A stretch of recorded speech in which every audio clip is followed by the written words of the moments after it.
देश में नौकरियां घट रही हैं और नौकरी ढूंढने वाले भी। रोजगार पर नजर रखने वाली संस्था centre for monitoring Indian economy की रिपोर्ट में ये जानकारी सामने आई है। रिपोर्ट में बताया गया है कि मार्च में करीब 42 लाख नौकरियों पर संकट आया है। इनमें से कुछ की नौकरियां चली गई तो कुछ ने नौकरी ढूंढना ही बंद कर दिया। दरअसल रिपोर्ट बताती है कि फरवरी में लेबर मार्केट में 45.77 करोड़ लोग थे, जो मार्च में घटकर 45.35 करोड़ हो गए हैं। इसका मतलब हुआ कि फरवरी के मुकाबले 42 लाख लोग लेबर मार्केट से बाहर हो गए। यह आंकड़ा नवंबर 2024 के बाद सबसे ज्यादा है। CMIE की रिपोर्ट से पता चलता है कि दिसंबर के बाद से लगातार नौकरियों में गिरावट देखने को मिल रही है। इससे मंदी का संकेत भी मिलता है।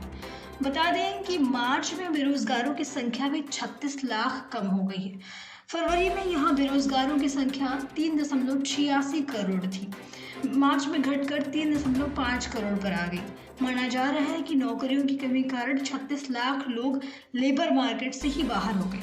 रिपोर्ट में यह भी कहा गया है कि पिछले 4 साल से बेरोजगारों की संख्या हर महीने औसतन 9.90 लाख बढ़ रही थी, यानी हर महीने करीब 10 लाख लोग बेरोजगार बढ़ रहे थे।